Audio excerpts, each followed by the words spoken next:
Now, Leslie McCormick of the Farwell Group, author of Bank on Yourself, Why Every Woman Should Plan to Be Financially Single Even If She's Not, joins us.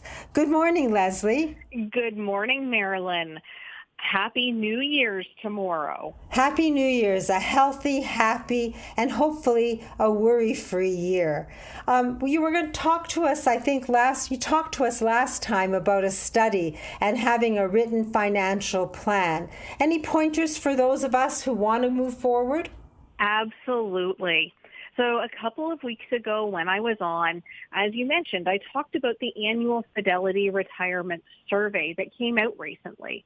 And I expressed my surprise that 77% of pre-retirees effectively don't have a plan that covers their retirement.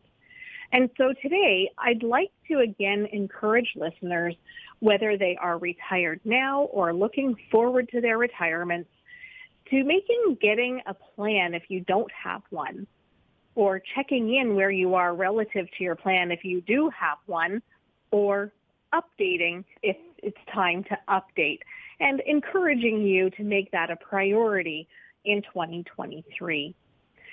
Before I talk about the differences between how prepared for retirement people with a plan are versus how those without one are, I'd like to highlight the elements of the planning process that, in my personal view, are essential for having a quote-unquote good plan. First of all, the assumptions have to be reasonable, not too aggressive, not too conservative.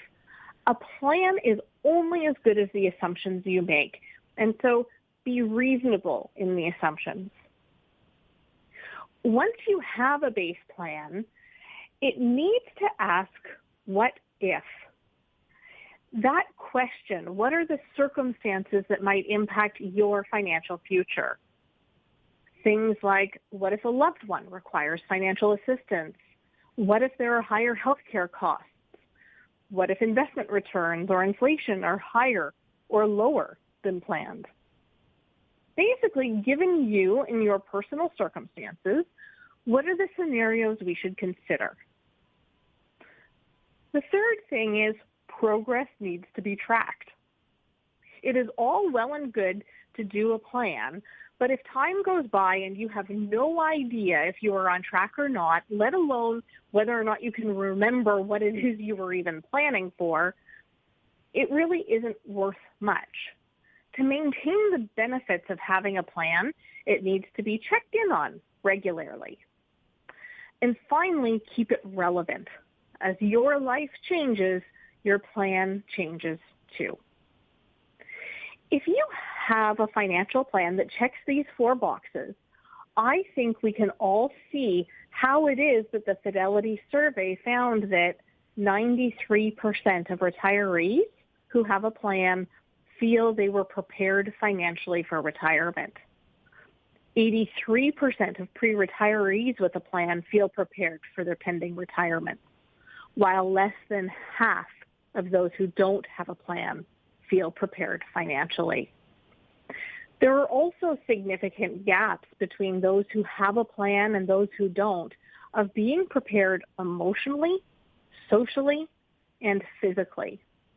As this year's report states, the benefits of a written financial plan go beyond dollars and cents, as Canadians also feel better emotionally, socially, and physically prepared for retirement. So it's that time of year when we all start setting our goals for 2023. I encourage listeners to consider prioritizing their financial plan this year and reap the rewards. So when you're prepared, you can sleep at night.